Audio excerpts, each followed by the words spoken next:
Hello everyone, कैसे हैं आप सब।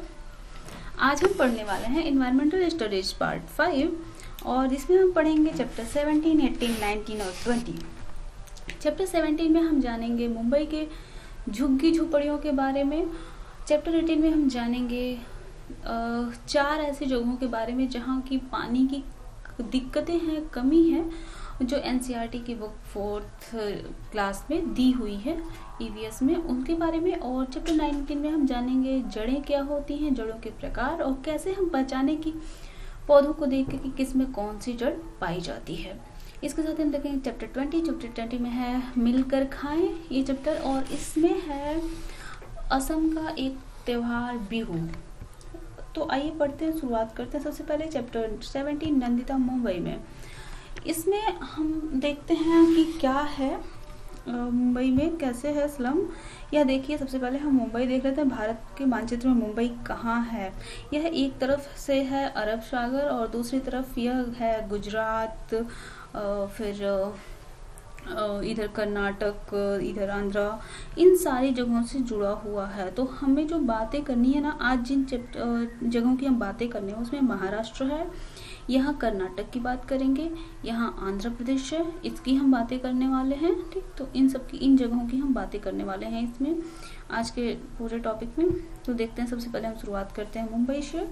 मुंबई में देखिए है स्लम, झुग्गी झोपड़ियों की जगह। यह देखिए, यहाँ पर आप देख रहे हैं, ये जो पाइप देख रहे हैं ना आप, लोहे की मोटी सी पाइप, यह पूरे शहर की जो गंदा पानी है ना, वह इसके द्वारा जाता है। और यहाँ एक तरफ देख रहे हैं कूड़े का भंडार, पूरे शहर का कचरा यहाँ फेंका जाता है, और बगल में ये घर है और एक औरत यहाँ से जा रही है। मीन्स जो सबसे गंदी गंदी जगह हैं मुंबई की, जहाँ सारे कचड़े फेंके जाते हैं, वहाँ भी लोगों ने अपने लिए रहने के लिए घर बनाया हुआ है। ऐसे लोग जो किसी के घर जाके काम करते हैं, बड़े घरों में जाके झाड़ू पोछा बर्तन करते हैं, या फिर गरीब हैं जो जाके गाड़ी चलाते हैं, ड्राइवर हैं, ये सब को जो कहीं कुछ काम करते रहते हैं, जो अपने लिए बहुत अच्छा घर नहीं बना सकते, वे ऐसी जगहों पे अपने लिए घर बनाते हैं।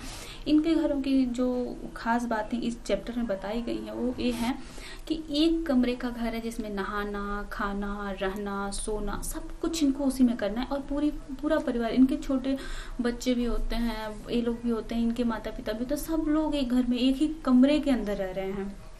और बहुत सारी दिक्कतें होती हैं इनको, जैसे पानी की किल्लत, शौचालय की दिक्कत। तो कैसे ये लोग उसमें एडजस्ट करते हैं। और एक गांव से जब कोई जाता है वहाँ पे, जिससे गांव में भी दिक्कतें होती हैं, पानी की दिक्कतें, रहने की दिक्कतें, लेकिन गांव में सबके घर के पास एक छोटा सा द्वार तो होता ही है, और टॉयलेट अलग होता है, बाथरूम अलग होता है, किचन अलग होता है, और रहने की जगह। इतना तो हर गांव में सबके साथ ही, सबके घर पे इतनी जगह तो होती ही है।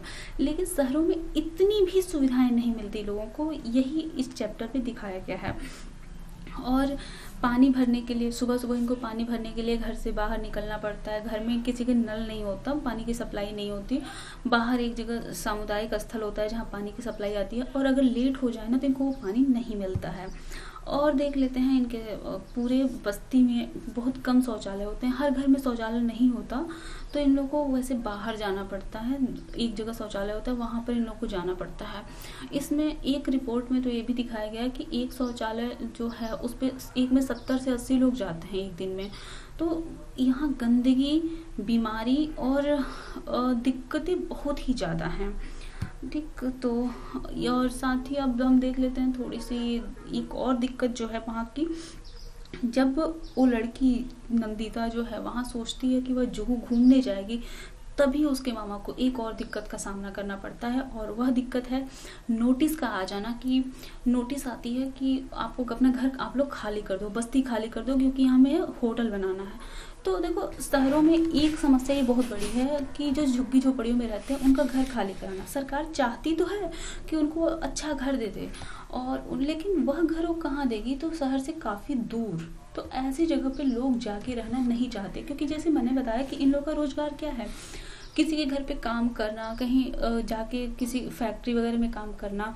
तो बताओ, अगर बहुत शहर से दूर है तो रोज वे वहाँ से वहाँ तक जाने का किराया बहुत ज़्यादा होगा, फिर वे समय से वहाँ पहुँच नहीं पाएंगे, वहाँ ना बिजली होगी ना पानी होगी, बहुत सारी दिक्कतें हैं जो इस चैप्टर में दिखाया गया है कि उन लोगों की जो थोड़ी सी खुशियाँ वे जो चाहते हैं ना वो भी दब जाती हैं जब उनके साथ एक और समस्या आके जुड़ जाती है। तो अब हम थोड़ी सी बात कर लें मुंबई की जुहू चौपाटी की। काफ़ी फेमस है यह, और यहाँ पर है क्या, सागर का किनारा है, बीच है, और अरब सागर जो है ना उसी का बीच है ये। और यहाँ पर है जो स्टॉल लगते हैं यहाँ पर पाव भाजी के, भेलपूरी के, पानी पूरी के, और लोग यहाँ पर जाते हैं ठंडी हवा लेने के लिए। काफ़ी, जब भी आप कहीं जाते होगे ना किसी नदी के किनारे या फिर ऐसे जो वाटर पार्क होते हैं उनके किनारे, तो एक अच्छी सी हवा आती है ठंडी सी, तो उस लिए लोग वहाँ पर जाते हैं। और जब रोज़ के कामों से लोग थके होते हैं तो सैटरडे और संडे वहाँ पे पार्टी करने के लिए जाते हैं। अगला चैप्टर हम देख लेते हैं, ये देखिए जुहू बीच है। अगला चैप्टर हम देख लेते हैं, कहीं पानी कहीं ज़्यादा कहीं कम। यहाँ पर मोस्टली हमें कुछ नामों को याद रखना है जो एग्जाम में पूछे जा सकते हैं कि ये जगह कहाँ पर है। तो आंध्र प्रदेश की एक जगह है नल्लामदा। यहाँ यह क्यों है, इस ईवीएस के जो चैप्टर 18 में इस नाम को दिया गया है, इसलिए क्योंकि यहाँ पर पानी काफ़ी गंदा आता है। हम आंध्र प्रदेश की बात कर रहे हैं। आंध्र प्रदेश किसके किनारे बसा हुआ है, हिंद महासागर है ना बगल में, उसके किनारे है। तो यहाँ पर बंगाल की खाड़ी है, फिर नीचे हिंद महासागर, वहाँ पर ये है। वहाँ पर देखिए कि यहाँ पर ना काफ़ी गंदा पानी आता है, पीने लायक वो पानी नहीं होता है। दूसरी जगह है महाराष्ट्र का बाजार गांव। यहाँ पर वाटर पार्क है, मतलब एक जगह ऐसी जहाँ वाटर पार्क है, बहुत ही पानी मिस यूज होता है। और दूसरी वहीं के पास में झुग्गी झोपड़ियों वाले जो लोग रहते हैं उनको पीने का पानी भी नहीं मिलता। उन लोगों को पानी, कभी कभी वाटर टैंक आता है हफ्ते में एक दिन, और वो पानी भी वे लोग पूरी तरह से अगर ख़त्म हो जाए तो फिर वे लोग परेशान हो जाते हैं, हफ्ते भर फिर पानी नहीं आता। तीसरी है मुंबई का ही कफ परेड है। यहाँ पर एक घटना बताई गई है कि जो सप्लाई का पानी आता है उसमें भी कभी कभी ऐसा हो जाता है कि गंदा पानी आ जाता है। तो इसलिए पानी को पीने से पहले पानी को उबालना जरूरी है। अगर ऐसा नहीं किया गया तो बहुत सारी बीमारियां हो सकती हैं। एक जो मतलब सबसे जल्दी बीमारी हो जाती है वो है पेचिस या हैजा। तो अगर ऐसी बीमारी हो रही है तो पानी को उबाल के पीना चाहिए, और साथ में पानी, चीनी, नमक और नींबू का घोल लेना चाहिए ताकि शरीर में पानी की कमी न हो। हैजा और पेचिस में क्या होता है कि बार बार दस्त लगता है। और चौथी बात की गई है कर्नाटक की। हमने देखा मुंबई, महाराष्ट्र के ठीक नीचे और दक्षिण में है कर्नाटक स्थित है। तो यहाँ के होलगुंदी गांव की बात की गई है जहाँ बच्चों ने एक अपना संघ बनाया था, भीमा संघ। तो एक जहाँ पूछा जा सकता है कि भीमा संघ कहाँ से संबंधित है या होलगुंदी गांव किस राज्य से संबंधित है। तो भीमा संघ बच्चों ने बनाया था, और ये जो भीमा संघ था ना, वहाँ के पानी की जब किल्लत होती है तो ये बच्चे एक जो टैंक है जहाँ बहुत बड़ा एक जगह है, स्रोत है जहाँ पानी इकट्ठा होता था पहले, जैसे कि हमारे गांव में तालाब होते हैं ना, वैसे ही वहाँ पर एक तालाब जैसा था, वहाँ पहले पानी इकट्ठा होता था। लेकिन बाद में उसमें दरारें आ गई, वह फट गया और पानी सारा जमीन के अंदर चला जाता था। तो बच्चों ने क्या किया, उस टैंक को सही करते हैं सारे बच्चे गाँव वालों के साथ मिलकर, और उसके बाद जब टैंक सही हो जाता है तो वहाँ पर पानी आने लगता है और पानी इकट्ठा रहने लगता है। चैप्टर 18 में यही है। अब हम जान लेते हैं गंदे पानी से होने वाली कौन कौन सी बीमारियां हो सकता है इसमें से कुछ पूछी जा सकें, क्योंकि ये बहुत ही कॉमन सी डिजीज हैं और कभी भी हो जाती हैं अगर गंदा पानी, और हमें पता भी नहीं चलता कि हम गंदे पानी की वजह से हम इतने बीमार पड़े हैं। जैसे पीलिया दूषित पानी पीने से हो सकता है, और इसमें क्या होता है, नाखून, आँख, चेहरा, पूरा शरीर पीला सा पड़ जाता है, और हमारा जो लीवर है ना वो काम करना बंद कर देता है, कुछ भी खाएं पचता नहीं है। दूसरा है पेचिस में क्या होता है, यह दूषित पानी से भी होता है। इसमें बार बार व्यक्ति को दस्त जाना पड़ता है और पेट में बहुत ज़्यादा दर्द होता है। इसमें अगर ये ऐसी बीमारी हो रही है तो जो बीमार व्यक्ति है उसे ORS घोल देना चाहिए, या फिर अगर ORS घोल नहीं है तो उसे चीनी, पानी, नमक और नींबू का घोल देते रहना चाहिए दिन भर। तीसरा है नेत्र रोग। गंदे पानी की वजह से आंखें लाल हो सकती हैं, सूजन हो सकती है, जलन भी होता है, आँखों से कीचड़ आने लगता है, और कभी कभी कंजक्टिवाइटिस नाम की बीमारी भी हो जाती है। ठीक है, इसमें देखा होगा आँखों में एक घाव जैसा हो जाता है, बड़ा सा घाव हो जाता है और बहुत ज़्यादा चुभता है, उसी को कहते हैं। अगली बीमारी है गले की बीमारी। इसमें क्या होता है, गले में अंदर सूजन आ जाती है, गिल्टी हो जाती है, आवाज़ काफ़ी भारी होने लगती है। ये सब दूषित पानी की वजह से होता है। और सबसे इस समय तो जो कॉमन है वो है टाइफाइड, बार बार बुखार होना, ये टाइफाइड है, ये भी गंदे पानी की वजह से ही होता है। अगला चैप्टर हम देख लेते हैं जड़ों का जाल। इसमें हम पढ़ने वाले हैं जड़, जड़ के प्रकार, मूल रोम, रेगिस्तानी ओक, पर्यावरण दिवस और पेड़ काटने के खिलाफ कानून। तो शुरुआत करते हैं। जड़ क्या होती है, देख रहे हैं ये आप, एक पेड़ है आम का पेड़, जिसकी जड़ को आप देख लीजिए। देखिए, पौधे का वह भाग जो जमीन के अंदर मूलांकुर से विकसित होकर प्रवेश करता है और प्रकाश के विपरीत जाता है, वह जड़ या मूल कहलाता है। ये देखिए, जब आप कोई बीज लगाते होंगे, कोई बीज या फिर चना मटर कुछ भी अगर आप अंकुरित करने के लिए भिगोते होंगे तो देखते होंगे कि उससे एक निकल रहा है, मूलांकुर निकलता है। जड़ से सब दो चीजें निकलती है, एक तो प्रांकुर निकलता है, दूसरा मूलांकुर। सबसे पहले मूलांकुर निकलता है, उसी मूलांकुर को हम जड़ कहते हैं। मूल मतलब बेस, ठीक है, आधार। और ऐसा अंकुर जो उसके आधार से निकलता है वह मूलांकुर कहता है। यह प्रकाश के विपरीत जाएगा और नीचे की तरफ जाता है, अंधकार की तरफ। ठीक, इसमें देखिए यहाँ पर आप देख रहे हैं यह रेशेदार जड़ के चारों तरफ रेशेदार कुछ निकला हुआ है। ये जो रेशेदार भाग है ना, वही कहता है मूल रोम। रोम मतलब रोआ, और यह काम करता है जो पानी को खींचने का और या फिर खनिज लौड़ों को जमीन से खींचने का काम करता है। और ये सबसे नीचे आप जो देख रहे हैं यह मूल गोप, यह जमीन में और अंदर जड़ को लेके जाने का काम करता है। जैसे अगर कोई पत्थर है नीचे या फिर कोई टुकड़ा है तो ये उसको उससे जड़ को बचाने का काम करता है। मूल गोप कैप टाइप होता है। या तीसरा हम देख लेते हैं अब जड़ों के प्रकार। तो जड़ें मुख्यतः दो प्रकार की होती है। देखिए, मुख्यतः दो प्रकार की होती है जड़ें, मूसला जड़ और अपस्थानिक जड़। मूसला जैसे देख रहे हो ना, मूसला मतलब क्या है, एक सीधा वर्ड आ रहा है ना, मूसला मतलब एकदम सीधा। तो ऐसी जड़ जो सीधी जाए नीचे उसे कहते हैं मूसला जड़। ऐसे देख रहे हैं इस जड़ को, यह एकदम सीधे जा रही है।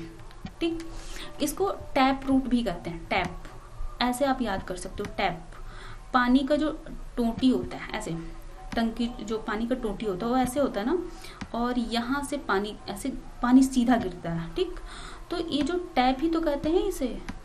पानी का जो टैप होता है जहाँ से पानी हम खोलते हैं, नल, पानी का जो नल होता है, ये टैप कहलाता है ना। पानी ऐसे सीधा गिरता है ना, तो बस ऐसे समझ लीजिए जो जड़ें सीधी जाती हैं वो टैप रूट हैं या मूसला जड़। ठीक, सीधी जाएंगी। इन जड़ों में द्वितीयक और तृतीयक जड़ें भी होती हैं। जैसे एक तो ये सीधी गई और इसी में से एक और जड़ निकली, ठीक, तो यह द्वितीयक हो गई, और उसी में से देखिए फिर निकल रही है तो यह तृतीयक जड़ हो गई। और जो अपस्थानिक जड़ें होती हैं, अपस्थानिक देख रहे हो ना कितना बड़ा सा लिखा है, मूसला छोटा सा लिखा था तो सीधे चला गया, अपस्थानिक बहुत ज़्यादा बड़ा सा है ना तो ऐसे रहता है, बड़ा है तो ढेर सारा निकाल दो एक ही जगह से।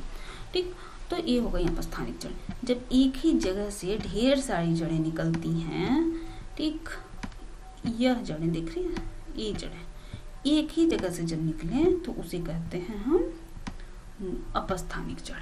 अब दूसरा अंतर समझ लीजिए अपस्थानिक जड़ और मूसला जड़ में। मूसला जड़ मूलांकुर से निकलती है। ठीक, ये मूलांकुर है, यहाँ से लास्ट से निकल रही है ना, ये मूलांकुर है। लेकिन अपस्थानिक जड़ें तने से निकलती हैं। ये देख रहे हो, ये पत्तियां हैं, पत्तियों का लास्ट तना होता है, इन तनों से निकलती हैं, तो ये होती हैं अपस्थानिक जड़ें। अब फिर से और देख लो, यहाँ पर ये है मूसला जड़, जो देख लो सीधी जा रही है। मूसला जड़ की ये खासियत है, सीधी नीचे जाएगी, या जब इसमें भोजन इकट्ठा हो जाता है तो यह फूल जाती है। ठीक, ये देखो ऐसे एक सीधी जा रही है। इसमें एक एक पॉइंट जरूर होगा, देख लो ये नीचे वाला पॉइंट जरूर होगा। जैसे कि यहाँ पर अगर ये चुकंदर की बात करें, फूल गई, लेकिन फूलने के बाद भी नीचे एक पॉइंट जरूर ही होता है। ठीक, तो यह क्या हो गई, मूसला जड़ हो गई। यहाँ पे इसको देख लो आप, एक पहले नीचे गई और इसमें से बाकी जड़ें निकल रही हैं, तो यह प्राथमिक और द्वितीयक जड़ें हैं। यहाँ पर देखो इसको, तो एक ही जगह से ढेर सारी निकली, ढेर सारी।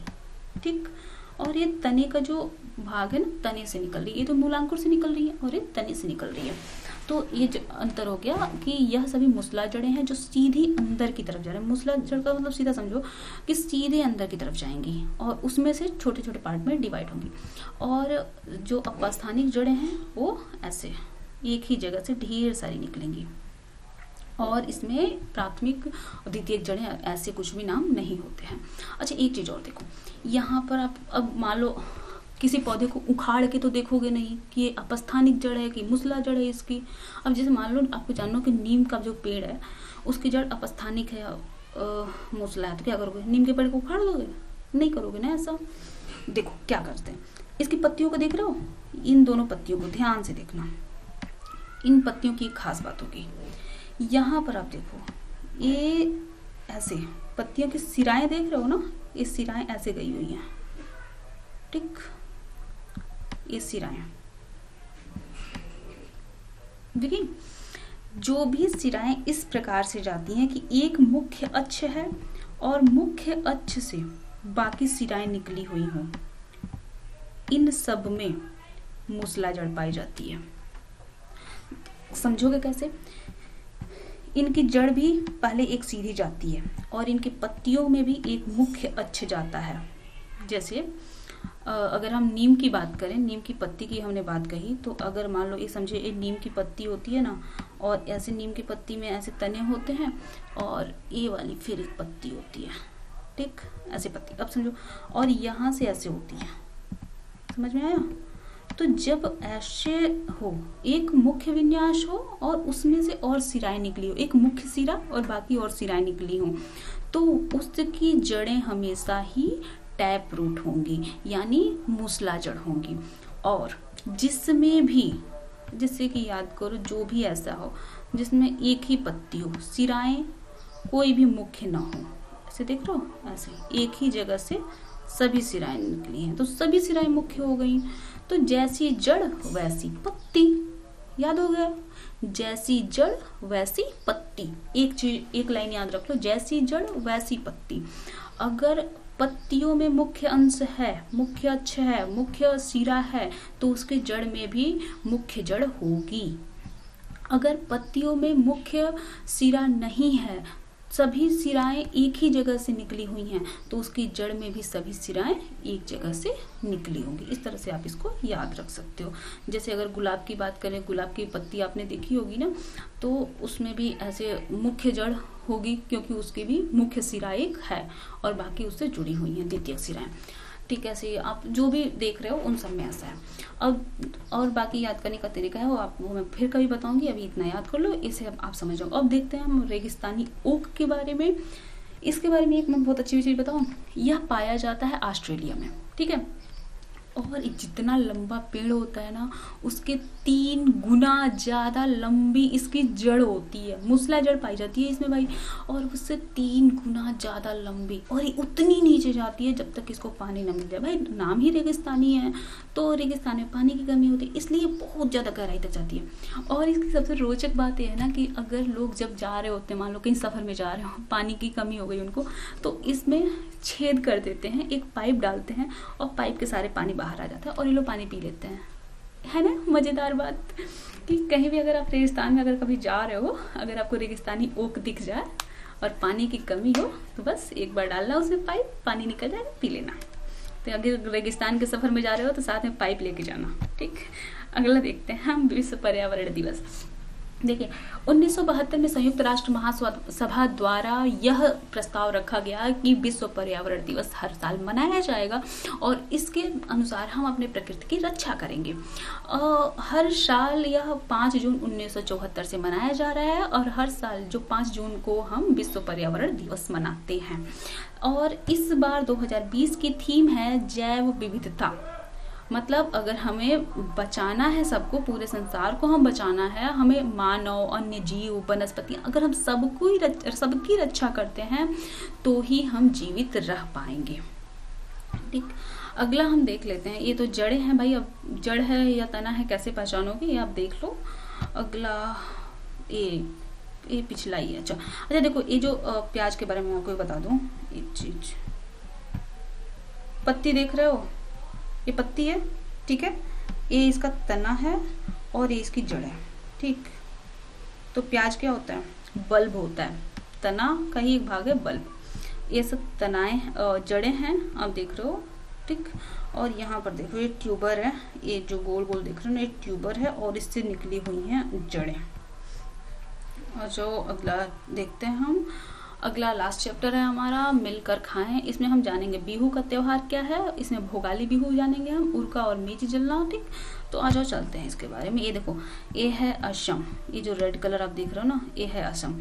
और असम में मनाया जाता है बिहू का त्योहार। मोस्टली यहाँ पे 3 बिहू होते हैं, एक कोंगाली बिहू, रोंगाली बिहू और भोगली बिहू। इसमें हम बात करेंगे भोगली बिहू की। भोगली बिहू मनाया जाता है 14 या 15 जनवरी को, संक्रांति, जिस दिन लोग खिचड़ी मनाते हैं ना, मकर संक्रांति, उसी दिन यहाँ पर मनाया जाता है भोगली बिहू।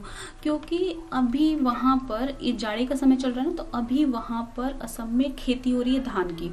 तो जैसे 14-15 जो जनवरी है, उस समय धान पक के आ गया होता है घरों में, तो इसलिए उसमें मनाया जाता है भोगली बिहू।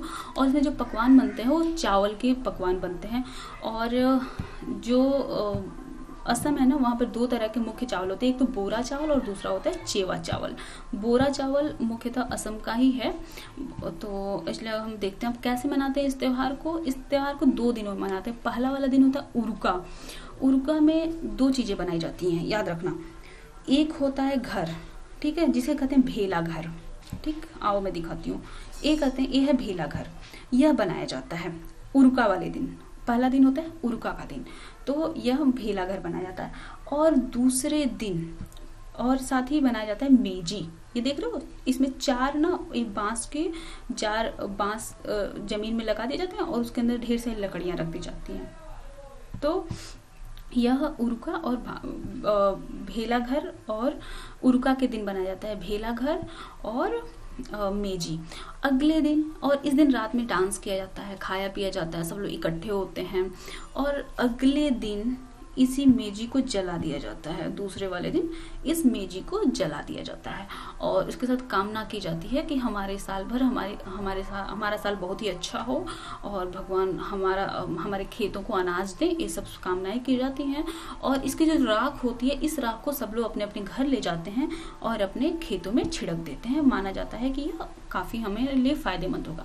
और ये देख रहे हो, ये उरुका वाले दिन जो यानी पहले वाले दिन ये डांस किया जाता है। वहाँ की महिलाएं डांस करती हैं। तो खास ध्यान दो इनके कपड़ों पर, इन्होंने क्या पहने हुए हैं, देख रहे हो, ये सब डांस करते हैं। तो यहाँ जो कपड़े पहने जाते हैं औरतों द्वारा, वो कपड़ों का नाम होता है मेखला चादर या सिल्क होता है। मूगा सिल्क होता है ना, मूगा सिल्क का बना होता है। और मोस्टली क्या, ये वहीं की ड्रेस है, परिधान वही है। और असम की महिलाएं ही ये कपड़े बनाती भी हैं। गुवाहाटी असम में है ना, वहाँ से 35 किलोमीटर दूर सिउलकुची नामक शहर में इसका उत्पादन होता है। और यह सिल्क के आधार पर, मूगा सिल्क होगा या एरी होगा या पट होगा, कौन सा सिल्क होगा उसके आधार पर इनका नाम रखा जाता है। मूगा चादर, मेखला चादर और एरी, ठीक है, ये पट मेखला बनती हैं। अब हम जान लेते हैं कुछ चीज़ों के नाम जो वहाँ पर यूज होते हैं। वहाँ एक चीज़ होती है यूज, जो कढ़ाई हमारे घर में होती है ना, जिसमें हम सब्जी बनाते हैं, वहाँ पर उसको ताव कहते हैं। ताव, हम लोग यहाँ तावा कहते हैं ना, तावा जिस पर रोटी बनाते हैं, उसी तावा से याद करो ताव। ताव मतलब कढ़ाई। दूसरा चेवा चावल। चेवा चावल वो होता है जो पहले भिगो दिया जाता है, पहले भिगो के रखा जाएगा, फिर उसको कढ़ाई में डाल दिया जाएगा पकाने के लिए पानी के साथ, और उसके बाद उसको केले के पत्ते से ढक के पकाया जाता है, इसीलिए इसको कहते हैं चेवा चावल। और दूसरा होता है बोरा चावल। बोरा चावल वहाँ का ऐसा चावल है जो असम का ही मुख्यतः चावल है यह वहाँ पर, और इसको बनाया जाता है। तो इसमें पकने के बाद ये काफ़ी चिपचिपा हो जाता है। तो बोरा चावल और चेवा चावल असम की मुख्य खाद्यान्न है। अब हम जान लेते हैं मिड डे मील के बारे में। भाई जब खाने की बात हो तो मिड डे मील की बात करना तो बहुत ज़रूरी है। यह बच्चों का हक है, हर दिन उनको खाना मिले। पहले क्या होता था कि बच्चों को खाना नहीं मिल पाता था, तो बच्चे सुबह बिना खाए पिए स्कूल पहुंच जाते थे। ऐसे में दिन भर वो पढ़ाई नहीं कर पाते, तो इसलिए सरकार ने मिड डे मील योजना लागू की ताकि बच्चों को वहाँ पर भोजन मिल सके। इसको 15 अगस्त 1995 को लागू किया गया था, लेकिन 2014 में यह पूरे देश में लागू हुआ और इसका बहुत ही व्यापक प्रभाव पड़ा। और इसमें ये हुआ कि क्या होगा कि हर बच्चे को 300 कैलोरी ऊर्जा, ठीक है।